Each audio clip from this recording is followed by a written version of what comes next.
Halo, selamat datang di Bicara Bandar episode yang ke-8, season yang keempat bersama saya Arga dari Creative Trader.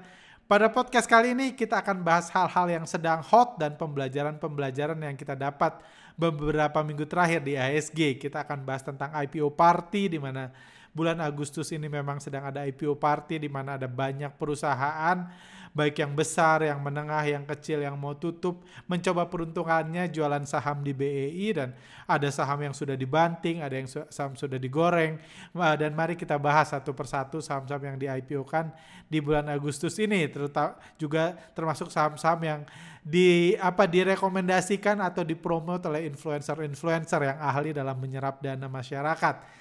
Kita juga akan membahas tentang Bayan Resources, emiten batu bara nomor 1 di Indonesia yang juga membuat pemiliknya jadi orang terkaya di Indonesia. Apa kunci suksesnya, bagaimana fundamentalnya, dan kenapa bisa sehebat itu juga akan kita bahas. Juga kita akan bahas kondisi IHSG, dan saya juga akan menjawab pertanyaan-pertanyaan yang masuk dari pembaca beberapa minggu terakhir. Oke, mari kita mulai.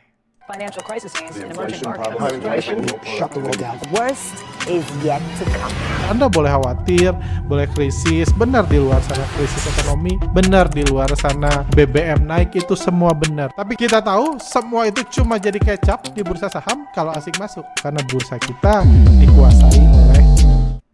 Oke, episode kali ini kami beri judul Masih Adakah Orang Baik di Bursa Saham. Ini pertanyaan, kenapa judulnya seperti ini? Karena ada salah satu pertanyaan yang cukup cukup menyentuh saya, cukup membuat saya kepikiran terus, karena memang mungkin ini kekhawatiran yang terjadi di bursa kita, karena masih ada nggak sih orang baik, karena tokoh-tokoh yang selama ini diidolakan, selama ini dipuja-puja dengan berbagai metode, ada value investor, technical analyst, atau anak ajaib dan lain-lain, ujung-ujungnya ketahuan semua, ujung-ujungnya kedoknya kebuka semua, dan ujung-ujungnya menyerap dana para follower-followernya sendiri. Jadi ada yang bertanya seperti itu, tapi nanti kita jawab. Sebelumnya mari kita bahas dulu tentang kondisi IHSG terkini. Jadi ini kondisi IHSG akhir minggu kemarin. Podcast ini di record hari Selasa sore, sampai hari Sabtu kemarin itu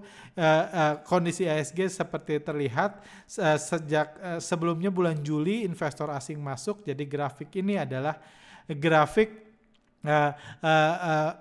keluar masuknya dana asing di IHSG dalam triliun rupiah. Ini terlihat grafiknya bergerak naik seiring dengan naiknya IHSG. Artinya investor asing membeli saham investor lokal, jadi harga saham-sahamnya naik, IHSG ikutan naik. Tapi di bulan Juli ketika IHSG mulai mendekati level 7 ribuan, terlihat mulai ada perubahan, karena optimisme mulai menyebar, investor lokal mulai yakin lagi, mulai pede lagi IHSG akan break 7 ribu, resesi katanya udahan dan lain-lain. Dan akhirnya di tengah optimisme investor lokal tersebut, investor lokal belanja saham lagi, dan asing justru profit taking di harga atas. Dan ketika asing profit taking, tentunya IHSG akan bergerak turun, karena asinglah yang mengendalikan pergerakan IHSG. Mereka jualan, IHSG turun. Jadi sampai akhir pekan kemarin sebenarnya sudah cukup mengkhawatirkan. Saya agak-agak khawatir karena takutnya investor asing terus jualan, terus profit taking, takutnya investor lokal terus bersemangat membeli saham. Tapi untungnya di weekend kemarin keluar berita yang diposting langsung oleh IDX Channel supaya tersebar di kalangan investor di Indonesia. Headline-nya adalah ekonomi dunia diramal gelap gulita pada 2023, Sri Mulyani ungkap tanda-tandanya. Jadi berita gelap-gelapan akhirnya muncul lagi di IHSG ini, tentunya yang ditunggu-tunggu oleh para pelaku pasar yang paham mekanisme pergerakan harga bursa saham, di mana untuk IHSG bisa naik, investor lokal harus panik, harus takut, dan harus menjual sahamnya ke investor asing. Dan puji Tuhan berita ini keluar, dan terlihat di hari Senin dan hari Selasa ini terlihat investor lokal mulai menjual lagi sahamnya ke investor asing. Mungkin karena berita Ibu Sri Mulyani tadi, mulai khawatir lagi, mulai jualan lagi ke investor asing. Grafik foreign flow juga mulai bergerak naik, dan IHSG pun mulai bergerak naik. Harapan kita ketakutan investor lokal bisa terus menyebar, terus bertahan, dan IHSG bisa terus bergerak naik seiring dengan terus dijualnya saham-saham investor lokal ke investor asing. Kalau kita lihat gambaran sedikit grafik saham-saham yang saham-saham unggulan misalnya saham BBCA gitu, pergerakan asingnya ya masih di situ-situ aja, masih keluar masuk, harga akan keluar masuk seiring dengan keluar masuknya investor asing. Masih kalah dibanding saham-saham seperti BBRI yang sudah diakumulasi luar biasa oleh investor asing. Seperti Anda lihat sejak bulan Maret investor asing terus beli sehingga harga sahamnya pun naik dari 4.600 sampai 5.700-an saat ini. Hari ini ada sedikit turun tapi overall belum ada pergerakan signifikan. Jadi masih di atas, kita masih lihat apakah di atas ini investor asing akan mulai profit taking menjual saham-saham yang sudah dibeli dari investor lokal di sini. Kita lihat semoga aja tidak, semoga aja investor asing masih akan terus menggoreng BBRI, nanti profit takingnya jualan ke lokalnya kalau bisa di 6.500-an aja harapan saya. Ini BBRI, ada saham lain adalah saham BMRI. Ini yang paling hot pergerakan investor asingnya. Jadi ini adalah grafik sama dari tadi. Ini adalah grafik lot kepemilikan investor asing yang terus bergerak naik seiring dengan naiknya Bank Mandiri. Jadi ketika asing membeli saham dari investor lokal, saham Bank Mandiri terus bergerak naik meroket seperti ini. Hal ini juga tentunya harapan kita bisa terus berlangsung sehingga investor asing terus agresif karena sampai hari ini juga investor asing masih beli 155 miliar seperti bisa dilihat di sini di saham Bank Mandiri. Jadi harapan kita Bank Mandiri bisa terus naik menembus level 6.000, 7.000 atau 9.000 ya terserah investor asing tentunya. Seperti itu. Tapi so far kalau disimpulkan belum ada indikasi-indikasi jelek dari saham-saham unggulan, saham-saham yang jadi tulang punggung IHSG. Jadi kita expect pun mudah-mudahan IHSG masih terus bergerak naik. Tapi tentunya sentimen-sentimen negatif harus terus ditiupkan buat investor lokal yang tidak paham pergerakan harga saham dan tidak paham bursa saham seperti itu. Hal menarik lain adalah kasus-kasus emiten-emiten unggulan, kasus emiten unggulan yang melaporkan kinerja yang luar biasa sepanjang semester 1 2023 ini, tapi harga sahamnya justru banyak yang bergerak turun. Salah satunya adalah INDF yang 5 hari lalu melaporkan bahwa labanya naik sebesar naik 91%, jadi nggak tanggung-tanggung naiknya 91% dibanding semester pertama tahun 2022 tembus 5,5 triliun. Tapi ironisnya harga sahamnya ketika berita itu keluar bukannya digoreng tinggi, bukannya auto reject atas, tapi malah terjun bebas pada hari tersebut. Hal ini tentunya membuat banyak investor, banyak para fundamentalis, komentator saham harus memutar otak apa alasannya. Karena mereka selalu mengatakan harga saham itu ada hubungannya sama laporan-laporan ginian. Padahal sebenarnya kan hubungannya sama bandar. Cuma mereka kan asumsinya sama laporan-laporan laba dan lain. Ini laba INDF melejit 91%, tapi harga Indofood malah turun tajam di hari yang sama. Di hari setelah jadi laporan keuangannya dirilis sore, besok paginya langsung terjun bebas, langsung gap down. Jadi menariknya karena setengah mati mencari alasan, akhirnya ketemu alasan. Jadi ditemukan ternyata laba INDF itu meskipun naik 91% dibanding H-1, tapi dibanding H1 2022, tapi laba Indofood kuartal kedua juga ada turun 50% dibanding kuartal pertama tahun 2023. Jadi di sini mungkin bagi yang masih newbie, yang masih polos-polos mempertanyakan, jadi sebenarnya mana lebih penting nih? Laba naik dibanding tahun sebelumnya atau laba turun dibanding kuartal sebelumnya? Mana yang lebih penting? Sebenarnya nggak ada yang penting. Kalau Anda sedang mengatakan efeknya terhadap pergerakan harga, nggak ada yang efek kayak gitu. Nggak ada yang penting, sama-sama kecap. Cuman bukan nggak ada yang penting, bukan berarti nggak ada yang benar. Karena dua-duanya benar, tapi nggak ada yang penting. Jadi pertanyaannya cuma satu aja gitu. Yang mana yang dipedulikan oleh investor asing? Kayak gitu, yang mana yang dipedulikan. Kalau investor asingnya merasa laba Indofood turun 50% dibanding kuartal pertama 2023, oke, berita jelek, gue jualan. Maka yang ini yang lebih penting.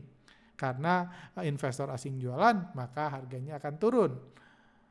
Cuman kalau investor asing menganggap berita ini adalah berita yang buruk, investor lokal harus menganggap berita ini berita yang baik. Dipaksa oleh investor asing. Lu lihat berita yang atas, melejit 91%, kayak gitu. Kalau investor asing memilih untuk mengakumulasi saham Indofood, membeli saham Indofood dan harganya naik, maka yang dianggap lebih penting adalah yang naik 91%, yang dianggap nggak penting adalah yang turun 50%. Karena pada akhirnya yang ngaturkan investor asing. Mana yang penting, mana yang enggak, bukan kita yang melaporkan, mengatur, yang bukan laporan keuangan yang mengatur, bukan labanya yang mengatur, tapi investor asing yang mengatur pergerakan harga. Karena ya ini cuma kecap-kecap aja. Kalaupun dua-dua ini naik, kalau investor asing mau jualan, ya nggak apa-apa, asing mah bebas. Misalnya laba Indofood naik 91% dari semester pertama 2022 dan naik 50% dibanding kuartal 1 2023. Dua-duanya positif. Tapi walaupun dua-duanya positif, kalau asing jualan ya jatuh juga harga sahamnya. Kayak gitu. Tapi para komentator saham, para value investor nggak akan kehabisan akal. Percaya sama saya. Mereka akan cari-cari lagi alasan lain. Oh, mungkin ini memang naik 50% dari kuartal pertama 2023. Tapi ini itu udah turun 70% dari kuartal ketiga tahun 2014 misalnya. Atau kuartal ke-1 tahun 2011 misalnya. Atau pertumbuhan tahun 98 ke 99 lebih baik daripada tahun 2002 ke 2023. Intinya kecapnya akan dikarang sendirinya. Demi menjelaskan kenapa asing jualan. Demi menjelaskan kenapa harga sahamnya malah turun ketika ada berita bagus. Seperti itu. Jadi biar sama-sama paham ya. Jadi bagi Anda yang mau komentator saham silahkan. Intinya komentator saham bisa terus berevolusi. Seperti itu. Tapi sebenarnya sih kalau kita nggak mau bahas kecap-kecapan, sebenarnya apa yang terjadi di Indofood itu sudah sangat bisa diprediksi dari jauh-jauh sebelumnya. Bahkan sudah berulang kali kami bahas di Telegram kami selama sebulan terakhir di bulan Juli. Jadi kenapa saham Indofood turun? Sebenarnya bukan karena labanya naik atau labanya turun. Itu cuma kecap. Sebenarnya yang terjadi adalah sejak bulan Maret investor asing di sini Anda lihat indikator foreign flow-nya tren bergerak naik, artinya investor asing sedang membeli saham dari investor lokal. Jadi harganya pun naik dari 6.000 sampai 7.500. Karena asing beli, lokal jual. Kan hukumnya gitu. Kalau lokal jualan harga terbang, kalau lokal beli harga jatuh. Kayak gitu kan. Di saham yang dibandari asing seperti Indofood ini yang kepemilikan asingnya 64%, partisipasi asingnya 35%. Setelah itu, jadi investor asing sudah beli di bawah, udah naik, dan di atas mereka pengen profit taking. Itu yang kami bahas berulang kali. Dan investor asing profit taking sambil menjaga harganya. Supaya apa? Supaya cuan. Mereka beli dari lokal di sini, investor lokal beli dari asing di sini, kayak gitu. Jadi bolak-balik aja. Lot yang dibeli di sini sudah hampir turun semua, sudah hampir dijual semua di sini, tapi harganya masih di atas. Jadi ini sangat menguntungkan. Jadi berita naiknya laba itu cuma kecap yang dimanfaatkan asing. Mumpung keluar berita bagus, mumpung investor lokal lagi semangat, yang lagi rajin baca laporan keuangan, kinerjanya bagus, mereka beli, mereka semangat pengen beli, investor asing jualan banyak, semakin banyak, profit taking semakin banyak di harga atas sehingga harganya jatuh. Itu aja sih sebenarnya. Semua juga ujung-ujungnya gitu aja. Bandar mah bebas dan bandar pengen cari untung. Kayak gitu. Jadi dijual, investor asing jualan, harga sahamnya turun terlepas dari kinerjanya. Seperti itu. Tapi yang menarik kalau kita lihat 2 hari terakhir di bawah ini, jadi investor lokal kan sudah beli sudah jual ke asing di sini di harga bawah, sudah buyback, sudah membeli balik saham-saham yang mereka jual di bawah di harga atas, sudah dibanting sama asing. Kita lihat di bawah ini mulai ada inflow 2 hari yang dilakukan investor asing dari investor lokal. Mungkin dikasih kesempatan cut loss, yang beli di sini boleh jualan lagi ke asing di sini. Harapan kita ini bisa terus berlangsung, indikator foreign flow-nya naik lagi, dan kalau indikator foreign flow-nya naik lagi cepat atau lambat harga Indofood-nya juga akan naik lagi seperti itu. Seperti ini ya, itu doa kita. Seperti itu. Hal lain yang menarik untuk dibahas adalah kisah sukses Bapak Low Tak Wong gitu. yang berhasil di akhir Juli lalu berhasil salib Hartono bersaudara dan menjadi orang terkaya di Indonesia. Beberapa dari orang-orang awam di luar sana tentu bingung yang nggak ikutin market siapa sebenarnya Low Tak Wong ini. Saya juga sebenarnya kalau nggak di bursa sih nggak tahu, karena kalau Hartono bersaudara kan semua tahu yang punya BCA bank yang dengan satpam paling ramah, market cap-nya paling tinggi, sehingga dia pemiliknya jadi orang terkaya. Semua orang bisa ngerti itu. Tapi Low Tak Wong itu siapa? Low Tak Wong itu punya satu perusahaan, ternyata nama perusahaannya PT Bayan Resources. Apa itu PT Bayan Resources? Anda nggak tahu, nggak usah khawatir, Anda bisa googling. Saya juga nggak tahu sebenarnya, tapi saya googling, ternyata PT Bayan Resources adalah perusahaan batubara yang beroperasi di Kalimantan Timur dan Kalimantan Selatan, juga memiliki kantor pusat di Jakarta. Ya gitu aja sih sebenarnya profil perusahaannya, ya dia ngerok batubara, udah itu dia jual, dia ngeroknya di Kalimantan Timur dan Kalimantan Selatan, punya kantor pusat di Jakarta. Itu aja. Terus tapi apa istimewanya? Jadi istimewanya bukan perusahaannya. Jadi yang buat saham Bayan ini istimewa, emiten ini istimewa, karena ini adalah saham perusahaan batubara dengan bandar paling hebat di BEI. Jadi di BEI itu ada berbagai jenis emiten batubara. Ada emiten batubara dengan aset yang paling banyak. Ada yang dengan cadangan batubara paling banyak. Ada yang dengan penjualan paling banyak. Ada yang dengan laba bersih paling banyak. Ada yang dengan hutang paling banyak. Semua paling banyak itu kecap semua. Ini dengan bandar paling banyak. Makanya ini yang juara. Karena hutang paling banyak nggak bisa menaikkan harga. Laba bersih paling banyak nggak bisa menaikkan harga. Ini bandar paling hebat. Sehingga harganya naik sampai 600, market cap-nya naik sampai 664 triliun di akhir bulan Juli lalu. Terus jadi ini gambaran betapa luar biasanya Bayan Resources dibanding emiten-emiten lainnya, perusahaan-perusahaan batubara yang kerjanya ngerok batubara di Kalimantan juga. Misalnya contohnya market cap Bayan sebesar 664 triliun itu lebih besar dari market cap Adaro, Bumi, Games, semua emiten batubara terbesar disatuin, kalau di total masih kalah sama Bayan Resources. Kayak gitu. Masih kalah. Jadi kenapa bisa kalah? Apakah ini asetnya paling banyak? Ya jelas bukan. Apakah profitnya paling banyak? Nanti kita lihat, bukan juga. Jadi apa yang mereka paling banyak adalah karena harga bandarnya paling hebat. Itulah inti utama dari bursa saham, adalah punya bandar yang hebat. Kalau Anda pengen naikin harga. Hebat ini bukan berarti pintar baca laporan keuangan ya, bukan. Sama sekali bukan. Kayak gitu. Bahkan sekarang kita bandingkan, jadi ini kan kita lihat, jadi kalau teori-teori kampus itu benar, kalau Bayan market cap-nya sebesar ini, nilai perusahaannya sebesar ini, dan semua perusahaan batubara lain nilainya cuma sebesar ini, artinya penjualan Bayan harusnya lebih besar dari semua ini, aset Bayan harusnya lebih besar dari semua ini, juga net profit Bayan lebih besar dari semua ini. Harusnya kalau buku kampus itu benar.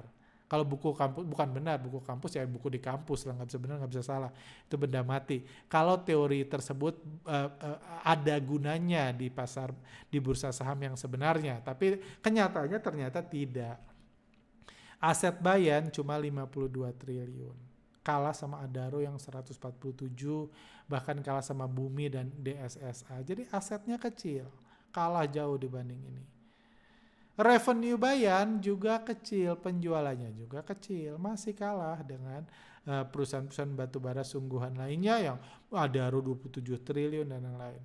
Net profitnya juga masih kalah dari Adaro dan masih kecil juga.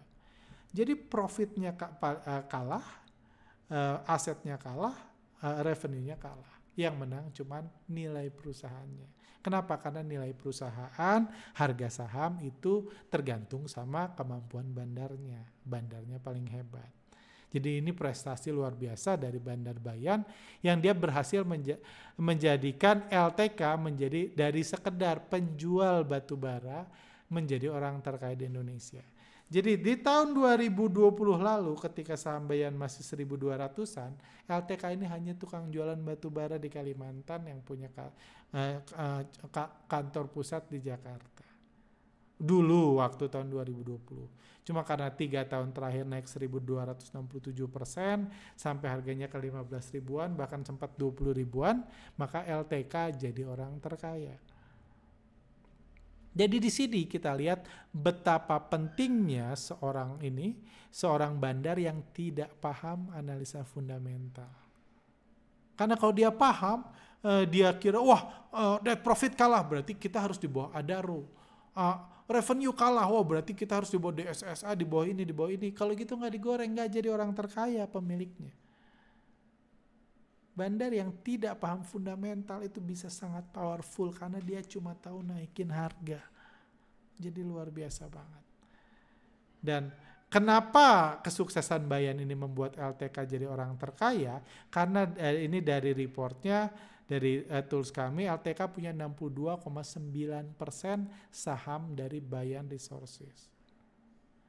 62,9% ini kalau dikali market cap 660 triliun kali 62,9% hasilnya 415 triliun.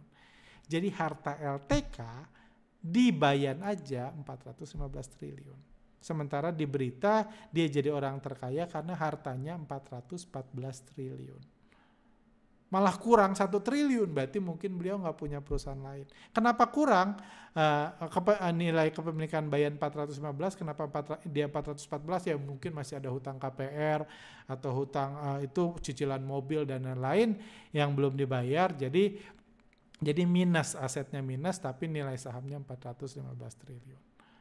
Selamat buat Pak LTK, semoga kedepannya semakin sukses. Dan di sini yang membuat saya kagum sama beliau juga, beliau itu bukan orang yang peduli sama hal-hal yang bersifat teoritis, bersifat fundamental, yang ada hubungannya sama kinerja perusahaan. Jadi beliau yakin banget sama perusahaannya dan terlihat di sini bahkan ketika bulan tanggal 7 Juni lalu harga saham Bayan sempat terpuruk.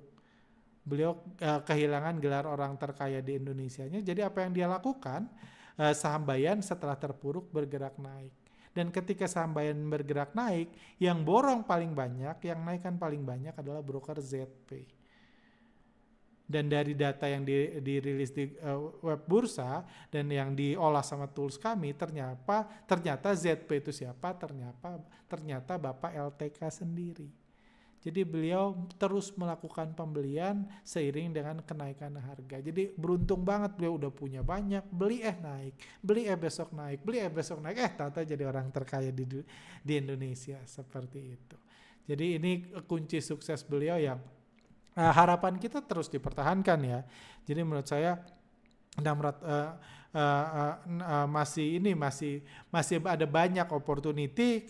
Mudah-mudahan kedepannya Bapak LTK semakin terus menaikkan harga, jadi orang terkaya di Indonesia kalau bisa orang terkaya di dunia misalnya. Saya yakin kalau misalnya saham Bayan ini itu bisa dinaikin sampai misalnya berapa ya, sampai 120.000 gitu, dia udah level-level orang terkaya di dunia dengan menaikkan Bayan kayak gitu, dan beliau udah tahu caranya, puji Tuhan, seperti itu. Itu jadi kunci sukses. Jadi kedepannya salah satu ini yang bisa kita pelajari, carilah saham yang bandarnya pintar, bandarnya cuma bisa naikin harga, nggak bisa baca laporan keuangan, sehingga nggak peduli sama hal-hal begituan yang membuat saham Adaro terpuruk dan lain-lain seperti itu. Berita menarik lain adalah IPO party yang sedang terjadi di bulan Agustus lalu. Jadi bahkan di selang IPO party keluar berita BII optimis listing 2023 akan cetak rekor.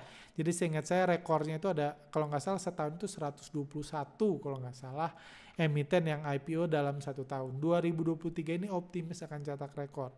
Harapan saya sih bisa ada 150 emiten yang akan IPO di tahun 2023 ini. Karena masih ada ribuan perusahaan di sana, masih ada jutaan orang pengen cepat kaya di luar sana yang tentunya akan sangat pengen banget untuk IPO di bursa kita, jualan saham di bursa kita, apalagi setelah melihat kisah sukses Bapak LTK tadi kan kayak gitu. Jadi harapan kita bisa ada 150 emiten yang IPO tahun ini, mudah-mudahan 3-5 tahun ke depan setahun udah bisa ada 1.000 saham yang di IPO kan, seperti itu.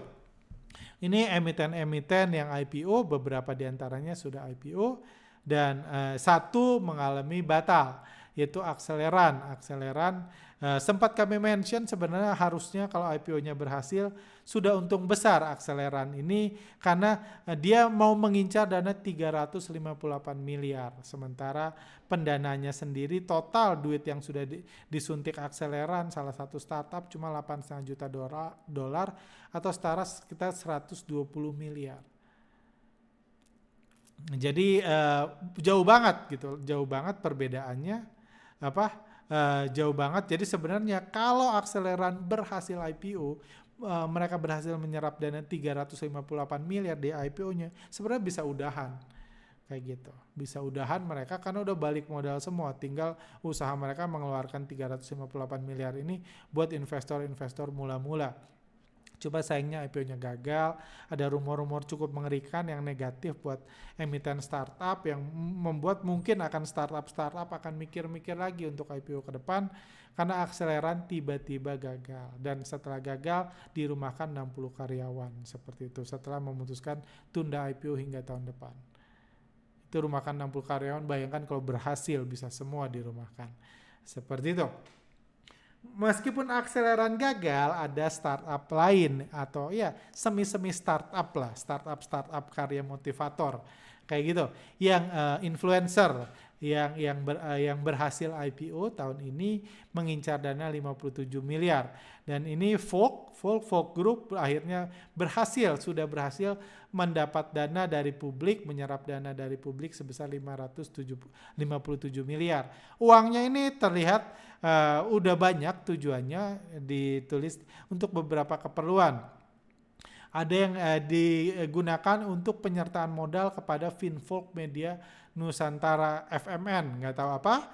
Ada juga kemudian 18,85-nya digunakan untuk renovasi gedung kantor, pembuatan studio, ruang pertemuan, pembelian peralatan perlengkapan dan lain-lain untuk bayar kontraktor. Kita tahu beberapa influencer di dalamnya juga punya bisnis kontraktor kayak gitu. 17 bisnis properti maksudnya. 17,65% hasil IPO digunakan untuk pembelian saham PT Untung Selalu Sukses. Jadi uang hasil IPO 17,56%-nya dibeliin saham PT Untung Selalu Sukses. Tentunya kalau namanya kayak gitu aja, yang perusahaan berharap dia akan bisa untung selalu sukses karena membeli saham Untung Selalu Sukses kayak gitu. Yang pasti duitnya dipakai beliin saham. Nggak tahu itu perusahaan ada atau enggak, tapi yang pasti pasti ada sih ya, cuma nggak tahu perusahaan apaan, tapi yang pasti Untung Selalu Sukses kayak gitu. Jadi ini menarik lagi, jadi terlihat visi para founder-foundernya memang sudah menyebar. Ada yang dibeliin saham, ada yang dikasih ke kontraktor, ada yang buat media Nusantara. 12,5%-nya dipinjamkan, bahkan dikreditkan. Mungkin ada yang lagi butuh duit, ada PT The Soap Global Indonesia, PT Amazara, PT Sika Kreasi Indonesia, nggak tahu itu semua apa, yang pasti mereka mau minjem duit, jadi dikasih duit, dibagi-bagi. Seperti itu 57 miliar, jadi bisa dibilang di sini 57 miliarnya akan digunakan dengan baik, seperti itu. Digunakan baik untuk kedepannya, bahkan dibilang ini hanyalah pertama berbekal manajemen muda yang inovatif serta co-founder dengan rekam jejak yang baik. Ini juga yang menarik, co-foundernya memang punya rekam yang jejak yang baik, bahkan di Instagramnya, di foto-foto ini para anak-anak muda, manajemen muda yang inovatif dan co-founder dengan rekam jejak yang baik. Jadi ada banyak mbak-mbak cantik dan mas-mas ganteng yang ada di balik Folk ini. Ini yang membuat sahamnya benar-benar jadi pujaan para anak muda, orang-orang yang termotivasi dan mengidolakan pihak-pihak ini. Seperti itu. Salah satunya yang yang sudah tidak diragukan lagi adalah yang sempat dipuja-puja, bahkan dulu sempat ada YouTube edukasi saham, itu adalah Andika Sutoro, dijuluki Warren Buffett Indonesia yang investasi sejak 15 tahun. Masih muda udah dijuluki Warren Buffett Indonesia di Mei 2023 lalu. Cuma 2 hari menjelang IPO mulai dipertanyakan karena ternyata saham-saham yang beliau miliki ternyata sekarang sudah gocap. Kayak gitu, Andika Sutoro CS sahamnya udah 2 kegocap, dan ternyata beliau juga sempat jualan UPAL waktu hot-hotnya UPAL gitu, selain jualan saham. Kayak gitu, jadi agak dipertanyakan, tapi kalau dilihat dari foto-fotonya sepertinya beliau masih kaya-kaya aja, nggak tahu dari hasil jualan UPAL atau apa, seperti itu. Juga ada rekam jejak para pendiri. Orang-orang ini pernah sukses membuat fintech bernama LendX di Desember 2020, dapat izin OJK. Di Januari 2022, setahun setelahnya, sudah mencatatkan berhasil menyerap dana sebesar 158 miliar. Jadi dana udah diserap, udah dibagi-bagikan ke UKM-UKM pilihan mereka. Sepertinya uangnya sudah dibagi-bagikan, sama seperti dana IPO kan dibagi-bagikan sepanjang 2021. Di 2022, di akhir 2022 dipastikan bahwa LendX bukan platform investasi bodong. Ternyata bukan investasi bodong, sudah dipastikan, dan saham UKM yang diinikan itu bukan tipu-tipu kayak gitu. Jadi yang meragukan, yang nyinyir, yang uangnya mungkin merasa hilang, nggak kembali dan lain, sudah ditegaskan di Desember 2022 kalau ini LendX itu bukan tipu-tipu. Baru di 9 Mei 2023 LendX akhirnya ditutup dan rebranding menjadi ICX, bidik perusahaan startup kayak gitu. Jadi mungkin tadinya UKM yang disetor sekarang akan setor ke startup, duit-duit yang diserap dari masyarakat. Seperti itu. Jadi sudah dipastikan di sini kita bisa lihat bahwa rekam jejaknya memang orang-orang hebat, yang manajemen muda yang inovatif, dan rekam jejak yang baik. Sudah terbukti mereka-mereka ini adalah orang yang terlatih untuk menyerap dana dari masyarakat, yang juga diidolakan, inspiratif, dan dikagumi banyak orang. Itu juga tercermin dari IPO Volk sendiri, konon katanya dia oversubscribe, dan kami juga sebagai IPO Hunter, saya punya rekening, kami punya rekening, bukan dummy, rekening simulasi, dan sempat pesan Volk waktu itu di penawaran umum, pesan 1.250 lot, ternyata cuma dikasih 32 lot, cuma dikasih 3%. Volk sendiri di IPO-kan oleh KGI dan Samuel Sekuritas, KGI Sekuritas dan Samuel Sekuritas, seperti itu. Dan hari pertama Volk kita lihat mereka-mereka yang nggak kebagian beli di sini memborong langsung di pasar reguler. Saham Volk sendiri pagi-pagi digoreng sama bandarnya sampai 130 dan tutup di 113. Dan di masa penutupan Anda lihat broker-broker YP, CC, XC. YP ini Mirai Aset, Mandiri Sekuritas, Ajaib Sekuritas, BNI Sekuritas, Indo Premier Sekuritas, BC Sekuritas, Stockbit Sekuritas, Philip Sekuritas, dan Dana Reksa Sekuritas, semuanya memborong membeli saham yang dijual oleh bandar-bandar Volk. Ini membuktikan bahwa tingkat kepercayaan masyarakat dan tingkat keinginan masyarakat untuk menyerahkan duitnya ke bandar Volk itu sangat tinggi, karena memang rekam jejak pendiri yang sudah tidak diragukan lagi. Hari ini di hari kedua, Volk sudah di ARB kan, sudah turun 15% sejak dibeli investor retail di harga 122, sekarang sudah di ARB kan, harganya tinggal 97. Tapi overall dari kemarin sampai hari ini kita lihat broker-broker bandar yang biasa dipakai bandar, MG, HDIN, SAIF, GR, semua sudah jualan sahamnya. Jual saham berarti dapat duit. Mereka sudah dapat duit dari broker-broker retail, tentunya YP, CCNI, semua broker-broker retail sudah menyerahkan uangnya ke broker-broker bandar. Jadi ini salah satu contoh sukses Volk sendiri.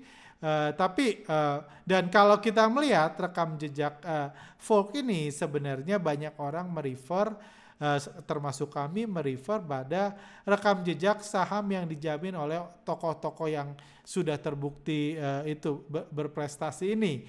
Salah satunya adalah saham True itu IPO-nya di 100 juga, waktu itu sempat digoreng ke 1000, tapi kalau Anda lihat ketika digoreng volume transaksinya kecil karena ini memang pada saat itu hanya dinaikkan saja harga sahamnya, tapi setelah 1000 volume transaksinya besar. Karena dari sini sampai sini itu harga sahamnya mulai didistribusi terus, sebanyak mungkin dijual ke investor retail, di harga 1.900, 800, Anda lihat volumenya menggila sampai akhirnya sudah sampai targetnya di 50. Ini IPO True dijamin oleh manajemen yang sama-sama inovatif, sama-sama muda, ganteng, dan diidolakan banyak pihak. Jadi wajar kalau banyak pihak yang bersedia memberikan uangnya untuk diserap oleh bandar saham True ini. Seperti itu. Sekarang Gocap, saya sendiri belum sempat riset apakah perusahaannya masih ada atau enggak, atau mungkin sekarang udah fokus di Volk ya. Bisa sama-sama googling, mungkin tulis di kolom komentar kalau yang pernah melihat perusahaannya masih ada saat ini, atau yang mungkin pernah melihat perusahaannya sudah nggak ada, seperti itu. Cuma kalau saya boleh menebak, menurut saya dari nilai transaksi yang ada, harga saham yang jatuh, menurut saya Volk saat ini nggak akan, pertama saya cukup yakin Volk nggak akan naik ke harga 1000, meskipun IPO-nya sama-sama 100, saya cukup yakin nggak akan digoreng sampai harga 1000, karena hari-hari ini aja volume transaksinya sudah cukup besar, berbeda dengan saham True yang volume transaksinya sangat kecil ketika awal-awal digoreng, berbeda ketika dibanting sudah cukup besar. Tapi saya juga optimis harga saham Volk meskipun sudah di ARB-kan hari ini, nggak langsung terus di ARB-kan sampai harga 50, menurut saya enggak. Karena memang ya ada banyak tujuan, menurut kami ada begitu banyak orang, kepentingan, begitu banyak perut yang perlu yang perlu dikasih makan lah dalam proses ini. Jadi kalau terlalu cepat turun, apalagi pemesannya cuma dikasih sedikit, tentunya uang yang diserap dari masyarakat ini nggak terlalu banyak. Karena so far ini aja kan dari YP aja baru dapat 4,7 miliar, dari CC 2,7, masih banyak lah yang bisa diserap ini. Jadi mudah-mudahan harga sahamnya masih volatile, masih naik turun, syukur-syukur bisa masih naik ke atas 113. Nah ini 113 baru sampai ketika sudah didistribusi, ketika volumenya sudah besar baru akan turun ke Gocap. Seperti itu. Sampai akhirnya meng-IPO-kan perusahaan lainnya. Ada perusahaan lain yang menarik adalah PPRI, ini Paperox Indonesia Tbk, nggak tahu juga ini perusahaan apa. Kami pesan 250 lot, dapat 20 lot, cuma dapat 8% di harga 140, dan ini dijamin oleh Indo Capital Sekuritas. Bagaimana pergerakan di hari pertama? Di hari pertama IPO-nya di 140 langsung jatuh, tapi dalam proses kejatuhannya itu EU itu adalah underwriter-nya yang 100% underwriter-nya melakukan penjualan besar-besaran, dan retail-retail yang kita bahas tadi kompak menyerahkan duitnya berbondong-bondong masuk ke karung yang disediakan bandarnya seiring dengan harga sahamnya juga yang ARB. So far hati-hati dulu dengan saham ini, walaupun kalau dikasih ARB 3 kali biasanya masih akan rebound. Tapi penjatahannya juga masih relatif nggak besar, jadi menurut saya ini juga nggak akan langsung ke Gocap. Walaupun mungkin semuanya akan ke Gocap, di listing sih wajar ya, kayak gitu sangat make sense, cuma mungkin nggak langsung ke Gocap, cuma hati-hati kalau ini. CYBR, jadi kita lihat di sini yang jual underwriter, yang belinya retail, harga saham ARB. Sementara ada lagi adalah CYBR, harganya 100, pesannya cuma dapat 6%. 6% dari 500 lot. Yang beli Mirai Asset itu Mirai Asset 69%, ada Sukor 16%, yang underwriter-nya ada Trimegah. Kayak gitu. CBR hari ini menarik gitu. Jadi hari ini CBR malah auto reject atas, dan broker-broker yang melakukan pembelian, Anda lihat justru broker-broker yang banyak dipakai bandar. Yang beli bandar, yang menjual ada PD, XL, XC, broker-broker retail melakukan penjualan. Seperti itu. Jadi ya hanya balik aja, kalau bandar yang jual, retail yang beli harga ARB, kalau bandar yang beli, retail yang jual harga ARA. Kenapa retail bisa jual? Karena dapat dari penjatahan seperti saya. Seperti itu. Juga IPO lain Eral dijamin Mirai Asset dan BNI, saya pesan dapat 9%, penjatahannya Dan menarik, Eral ini harga sahamnya pagi-pagi terbang tinggi 462, tapi turun-turun sampai tinggal 402 saat ini. Harga sahamnya dibanting turun sampai tinggal 402. Kalau Anda lihat, broker yang jualan semuanya broker bandar, broker-broker retail sudah jadi korban. Tapi yang menarik adalah dua broker pertama di sini, YP dan NI.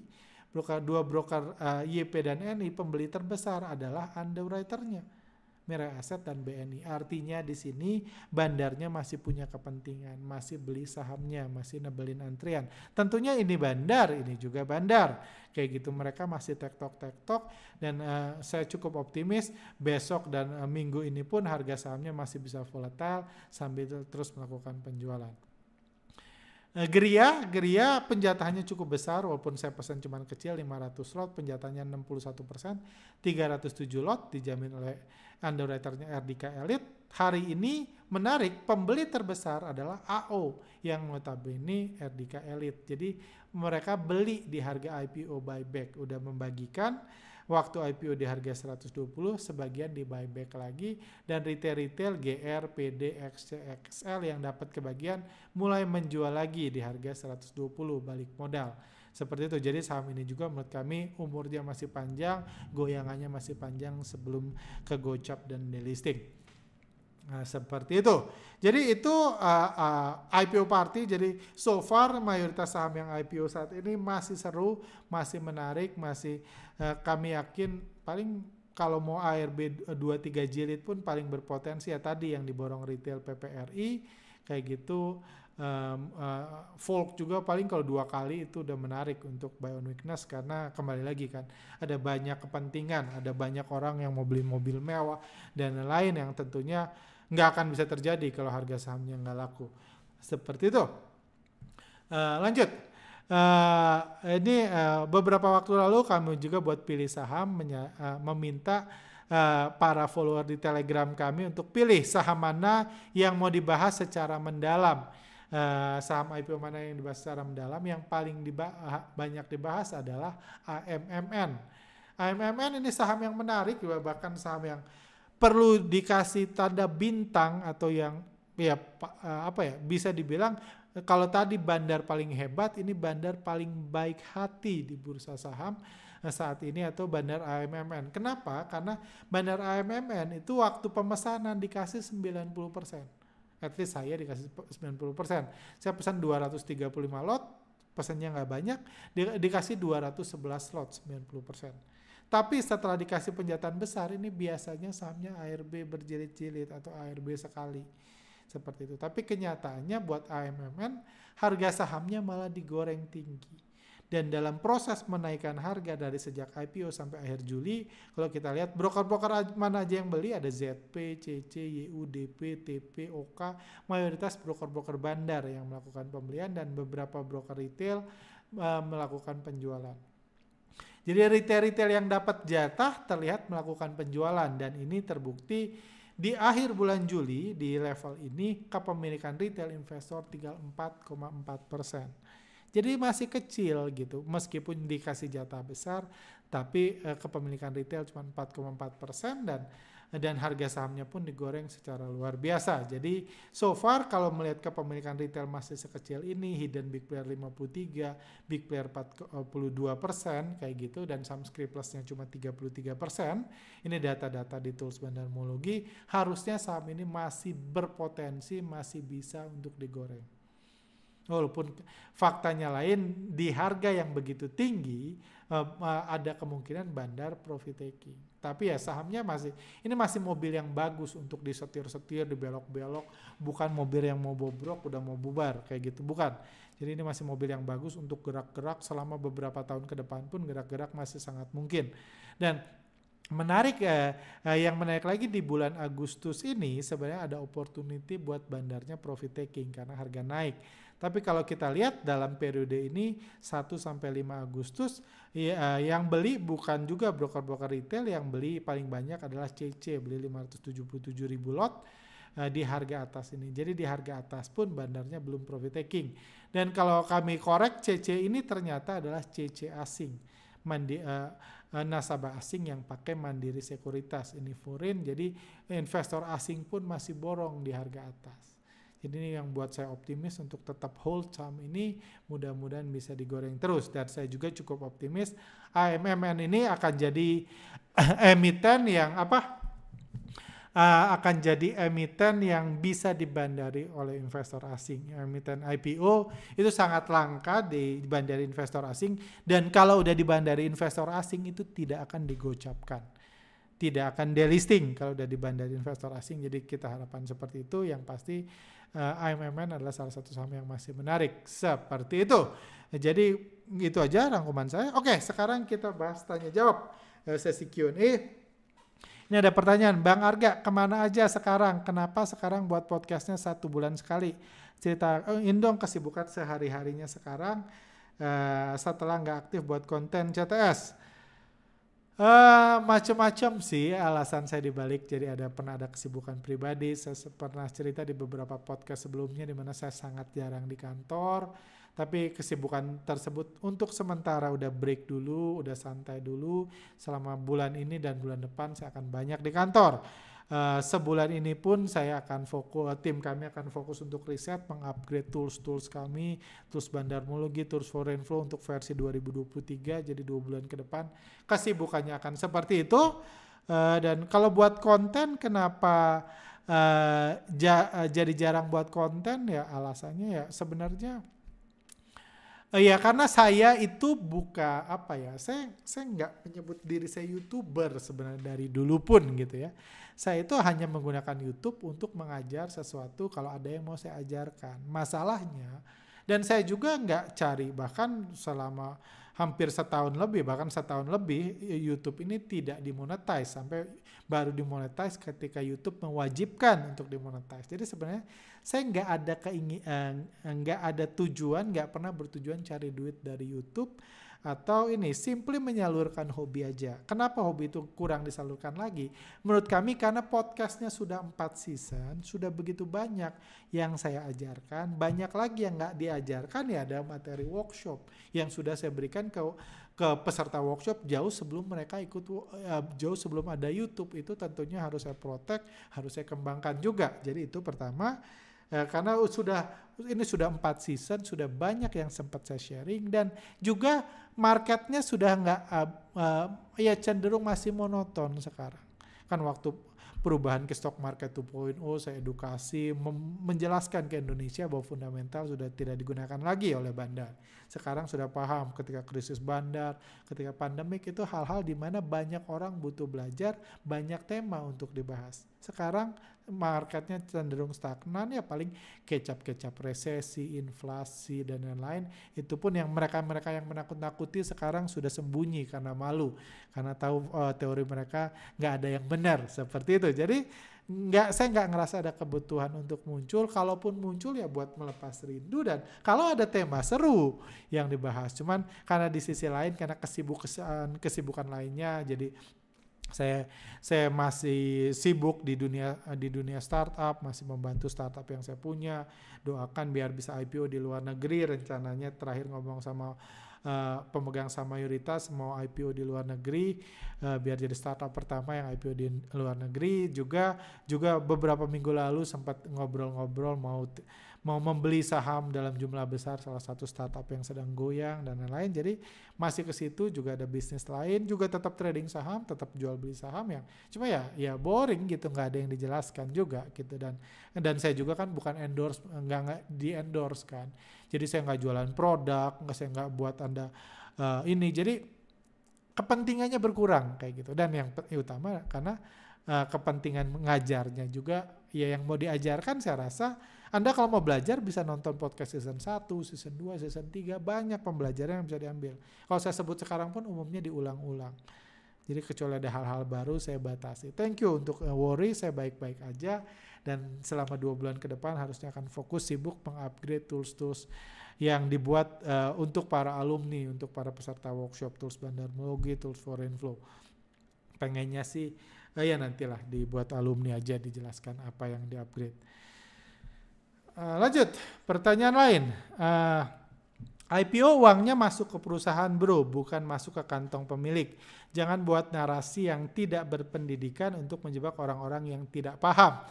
Menarik pertanyaannya, sepertinya ini adalah salah satu orang yang sebenarnya saya nggak merasa mungkin kurang kurang baik buat dunia pendidikan kalau menganggap orang yang baca buku-buku di kampus, buku di perpustakaan, buku-buku saham yang ditulis 50-40 tahun lalu itu dianggap orang yang berpendidikan. Itu orang yang baca buku mungkin.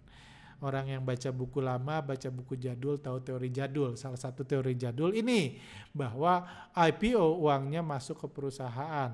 Jadi walaupun jadi pertama saya mau jawab dulu ya, walaupun gak sepenuhnya salah sih teori itu, cuma saya mau menjelaskan ada banyak cara mengeluarkan uang dari perusahaan sampai ke kantung owner. Karena bagaimanapun saham pemilik yang dijual dalam IPO, masa uangnya buat perusahaan kan kayak gitu. Dan sebenarnya ada cara, beberapa emiten yang IPO 5 tahun terakhir, ada yang IPO-nya uangnya nggak masuk ke perusahaan sama sekali, itu ada. Tapi memang untuk itu persiapannya butuh 3-5 tahun. Jadi udah harus disiapkan jauh-jauh hari. Kalau IPO-nya mau masuk langsung, nggak masuk ke perusahaan uang IPO, tapi buat perusahaan lain atau buat owner, itu butuh waktu yang lama buat persiapannya karena sistemnya harus dibuat dulu, undang-undang harus sesuai dengan beberapa undang-undang seperti itu. Jadi karena persiapannya lama, jadi biasanya IPO ya udah, kalau gitu ya udah IPO-nya masuk uang perusahaan aja. Cuma baru dari perusahaan baru dikeluarkan ke uang pemilik. Gimana ngeluarkannya? Ya banyak cara gitu. Misalnya ya tiba-tiba pemilik gajinya dinaikkan 10 kali lipat sejak IPO. Itu kan bisa. Uang di perusahaan ngegaji pemilik 10 kali lipat. Jadi pemiliknya ikut dapat rezeki setelah IPO. Toh itu perusahaan dia gitu, itu hak dia digaji 10 kali lipat. Atau bisa juga misalnya IPO atau misalnya uang IPO misalnya pemilik lagi pengen beli Rubicon, pengen beli Rubicon, ya udah kalau gitu ya udah, kalau pemilik nggak punya duit ya suruh perusahaan aja, mumpung perusahaan banyak duit dari IPO, tolong beliin Rubicon buat pemilik. Memang tetap atas nama perusahaan, tapi ya nggak apa-apa. Tapi kan yang nyetir nggak bisa perusahaan, yang nyetir pemilik. Tetap bisa gaya-gayaan, tetap bisa meningkatkan kualitas hidup dan lain-lain. Cuman STNK-nya aja atas nama perusahaan. Ya nggak apa-apa, orang juga tahu itu kan perusahaan punya dia. Kayak gitu bisa dibelikan kayak gitu, atau dibelikan aset milik pemilik kayak gitu. Uang IPO dibelikan misalnya dijual, pemilik punya rumah nggak kepake dijual ke perusahaan dan lain-lain. Bisa juga dipakai beli aset milik pemilik. Ada banyak cara untuk mengeluarkan uang, atau dimasukin ke anak-anak perusahaan, dibeliin saham perusahaan yang oke, yang selalu untung, atau dipinjemin ke orang lain dan lain-lain. Banyak cara untuk mengeluarkan. Atau uangnya dimasukin ke anak perusahaan, baru di anak perusahaan baru diambil sama pemilik. Itu pun bisa kan. Jadi ada banyak cara sebenarnya untuk mengeluarkan uang dari perusahaan, uang IPO dari perusahaan ke kantong pemilik. Itu ada banyak. Kalau nggak ada caranya, mungkin emiten-emiten pada nggak IPO saat ini seperti itu. Karena jangan lupa, saham pemilik lah yang dijual pada saat IPO. Masa uangnya nggak buat pemilik, kan nggak fair kayak gitu. Lanjut, pertanyaan lain. Bang nanya, kenapa harga saham bisa turun ke bawah harga IPO-nya? Bandarnya tidak rugi? Tidak. Kayak gitu. Karena ya bandar kan yang nyetak harga sahamnya. Jadi memang nggak semua harga saham itu, nggak semua saham yang IPO itu harga modalnya Rp1. Enggak. Modalnya macam-macam. Cara ngitungnya ada banyak cara modalnya. Artinya modal kan berapa uang yang ada di perusahaan itu, berapa aset, berapa itu yang dikeluarkan kan. Kayak gitu. Cuma kan sekarang banyak perusahaan asetnya nggak ada, pokoknya 3 dan lain-lain. Jadi modalnya akan jauh di atas harga IPO itu. Jadi bisa dibawa, bisa aja. Lagian kan kalau mau sahamnya mau delisting kan bandar juga takut kan memegang lama-lama saham tersebut. Nanti delisting dia uangnya hilang kayak gitu. Jadi mending dia jual meskipun sudah di bawah harga IPO. Ini saya skip aja. Lanjut, tanya Pak Arga, kalau melihat kepemilikan asing di blue chip penopang IHSG hampir semuanya milik reksadana asing. Apakah itu berarti jika ada saham kepemilikan asingnya besar dan mayoritas asingnya reksadana bisa disimpulkan ada kemungkinan bagus buat jangka panjang? Terima kasih jawabannya. Yes, itu kesimpulan yang baik. Jadi investor asing itu kalau dimiliki perusahaan asing itu biasanya nggak gerak. Kalau apalagi dimiliki secara besar oleh perusahaan asing itu biasanya nggak gerak. Tapi reksadana, dana pensiun dan lain-lain itu menarik. Apalagi punya asing karena memang pemain asing tersebut itu mereka ini misalnya mereka itu nggak. Jadi contohnya di sini di sini di bulan Maret lalu kepemilikan asing di Bank BRI itu 76%. Di sini grafiknya kepemilikan asingnya 76%. Di bulan Maret kepemilikannya 76%. Jadi artinya apa? Artinya investor asing punya banyak banget saham Bank BRI. Salah satunya reksadana asing, mereka punya banyak. Jadi asing nggak beli BRI, dia beli BRI bukan karena nggak punya, bukan karena kita nggak punya BRI, belilah 3 lot, bukan gitu. Mayoritas saham BRI itu punya mereka. Mereka udah punya banyak. Jadi kalau Anda bilang fundamentalnya bagus, tinggal tunggu, mereka bisa melakukan itu. Fundamental bagus, dia tinggal baca laporan keuangan sambil berdoa supaya harganya naik sesuai dengan fundamental perusahaan. Apalagi laba BRI naik, dia tinggal baca laporan keuangan, ngitung-ngitung rasio, ikut mikirin utang, terus doa supaya harganya naik. Apakah itu yang dilakukan asing? Tidak, asing bukan orang bodoh. Reksadana asing bukan orang bodoh yang ngelihat setelah punya banyak dia cuma berdoa naik. Enggak, mereka selain berdoa mereka juga bekerja. Apa yang mereka kerjakan? Mereka kumpulin lagi, beli lagi dari investor lokal. Sehingga dia terus akumulasi dari investor lokal, dia beli lagi. Bukan karena nggak punya, dia beli untuk naikin harga. Karena kalau harganya naik, semua saham yang 76% dimilikinya, nilainya ikut naik. Dia ngeluarin uang triliunan buat naikin BBRI, beli dari lokal. Sampai sekarang kepemilikan asing 79% di BBRI. Di saham beredar ya, saham negara kan nggak diperjualbelikan, saya nggak usah bahas lagi.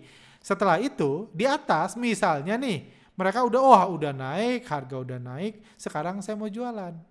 Jadi investor asing bisa di harga atas ini, dia profit taking, beli di bawah 3%, dia jualan 5% di atas. Misalnya sampai harga 5.300, tapi jualan banyak. Jadi dia duit dapat, kenaikan portfolio dapat, dua-duanya dapat. Karena dia bukan cuma berdoa. Bukan cuma lihat laporan keuangan, bukan cuma menunggu naik, tapi mereka bekerja. Itu sebabnya dalam jangka panjang saham-saham ini biasanya buat new high terus.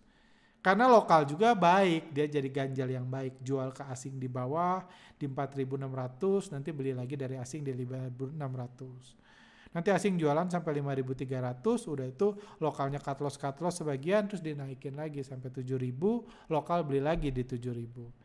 Jual dari asing di 5.400, beli lagi dari asing di 7.000. Seperti itu. Jadi dalam jangka panjang harganya bergerak naik. Seperti itu. Oke, ini udah hampir 1 jam. Kita ke pertanyaan terakhir aja. Oke, ini pertanyaan menarik lainnya. Tokoh-tokoh di bursa saham, mentor, influencer, motivator, value investor, satu persatu terbuka kedoknya dan mereka menggunakan semua menggunakan popularitas mereka justru untuk menjebak retail-retail yang mengidolakan dan belajar dari mereka. Benar-benar jahat.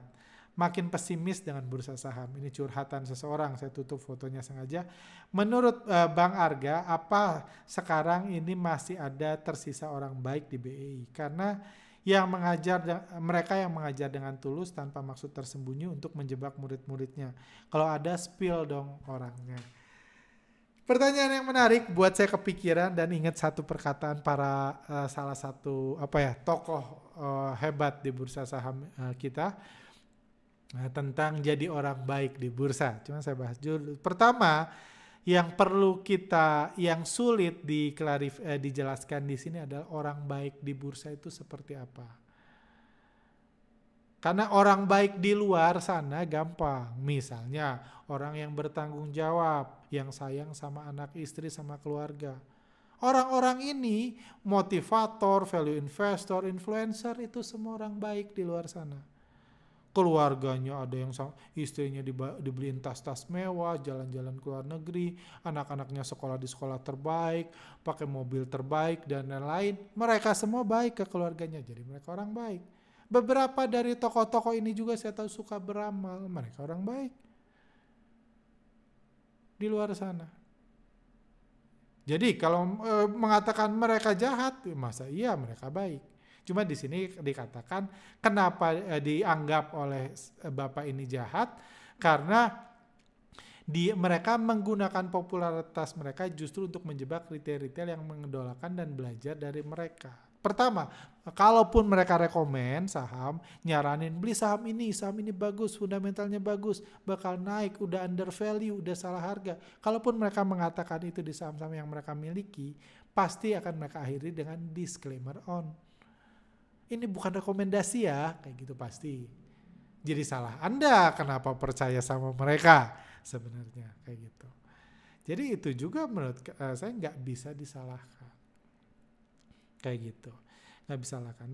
Tapi kalau misalnya yang dianggap mereka ini dianggap jahat karena melakukan itu, menjebak retail-retail yang mengidolakan mereka yang sehingga banyak retail-retail rugi. Jadi mereka cuan dan retail-retail yang mengidolakan mereka pada rugi. Kalau itu disebut jahat, berarti kita tahu ada banyak orang baik di bursa. Siapa orang baiknya? Ya jutaan korban mereka kan yang jadi orang baik. Karena mereka bekerja keras, cari duit, masukin bursa saham, kasihkan ke mereka. Untuk mereka misalnya jadi orang tua yang baik buat anak-anaknya, menyekolahkan anaknya ke luar negeri dan lain. Ada jutaan pahlawan bursa, kalau gitu mereka orang baik semua dong. Karena mereka menyerahkan uangnya buat mereka-mereka ini. Buat orang-orang sukses, orang-orang hebat, tokoh-tokoh influencer ternama di bursa kita kan. Apapun dikasih duit ke mereka. Mereka jualan upal dikasih, buat crowdfunding dikasih, dia jualan saham salah harga dikasih, saham under value dikasih, semua mereka itu orang baik karena ngasih duit ke tokoh-tokoh ini. Mereka orang baik. Jadi repot kan sebenarnya menentukan orang baik itu yang mana. Padahal orang yang menyerahkan itu sebenarnya dia berbuat baik, tapi di luaran sana dia curhat, ngejelek-jelekin tokoh-tokoh ini. Ngedoa-doain, nyumpah-nyumpahin tokoh-tokoh ini, itu nggak baik sebenarnya di luar. Walaupun di bursa dia baik, menyerahkan uangnya ke mereka kan. Seperti itu. Jadi sebenarnya susah sih mendefinisikan orang baik atau enggak di bursa saham.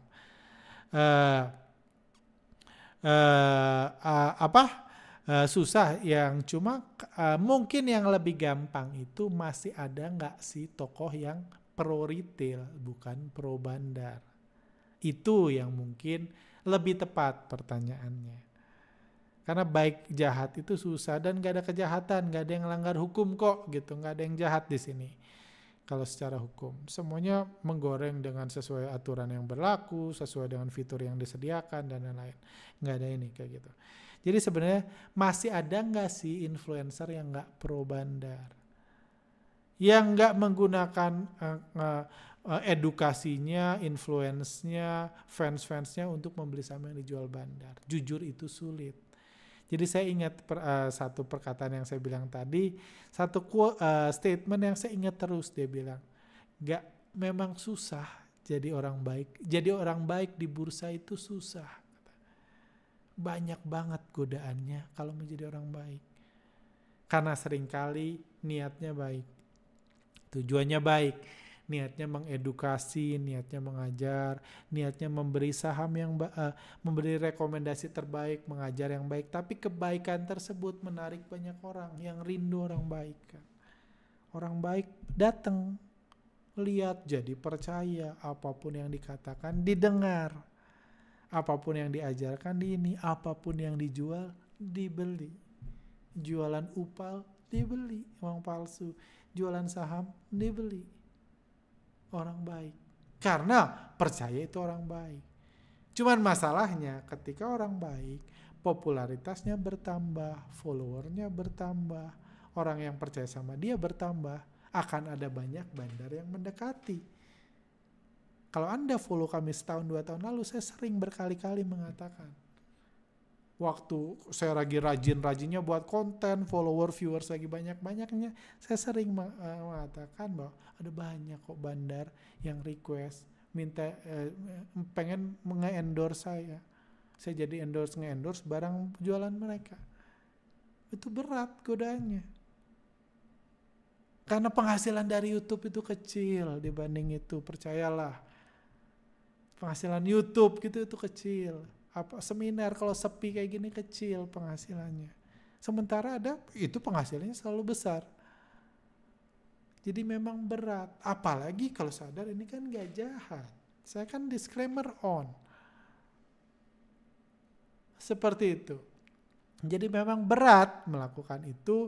Apalagi kalau orang berkualitas, pintar ngajar, ganteng, cakep, kaya raya, dan lain-lain. Orang attract, mereka meng-attract orang tertarik, jadi percaya sama mereka, apa yang didengar mereka lakukan, apa yang sama yang dijual mereka beli, akhirnya mereka dikarungin. Dan susah memang menahan godaan itu, memang susah. Kayak gitu. Jadi solusinya apa? Solusinya mulailah menggunakan akal pikiran Anda dari setiap informasi yang Anda miliki. Siapapun yang memberikannya, termasuk saya, terutama saya. Jangan cuma lihat baiknya, ini kayaknya baik kayak gitu. Kayaknya baik, kayaknya Pak Arga dari dulu nggak pernah ngepom-pom saham. Kayaknya saya nggak pernah nge-endorse saham, pas nge-endorse kayaknya baik. Jangan. Miliki ilmu sendiri, miliki kemampuan sendiri, miliki skill sendiri. Belajarnya dari mana aja. Dari influencer, value investor ini pun boleh. Tapi dapatkan ilmunya. Karena seringkali influencer, value investor, dan lain-lain ngajarin apa, yang dijual apa. Sering banget.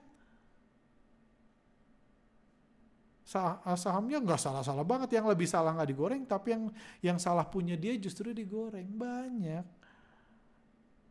Jadi itu gunanya Anda belajar, mengupgrade diri, dan banyak. Dan itu saran kami, masih banyak kok yang tulus. Saya nggak usah mention siapa yang niat baik. Cuma memang yang tulus, yang baik itu ketika bertumbuh, ketika istilahnya kan pohon semakin besar, semakin anginnya semakin besar juga kan. Beberapa memang goyah.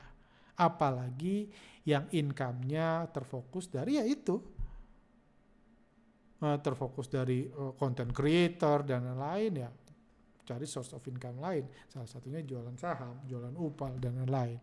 Seperti itu sih. Jadi santai aja, banyak orang baik di bursa, tapi yang penting adalah Anda harus bisa menggunakan pikiran Anda, menggunakan logika Anda dari setiap informasi yang Anda dapatkan. Jangan ditelan aja siapapun yang berbicara, termasuk dari podcast Bicara Bandar ini. Anda harus punya ilmu sendiri, harus belajar sendiri. Seperti itu. Oke, itu aja. Semangat terus buat semua. Sampai jumpa pada podcast selanjutnya. Kalau ada pertanyaan yang bingung dan lain-lain, silahkan tulis di kolom komentar dan akan dijawab pada podcast-podcast selanjutnya. Oke, sehat selalu. See you next time.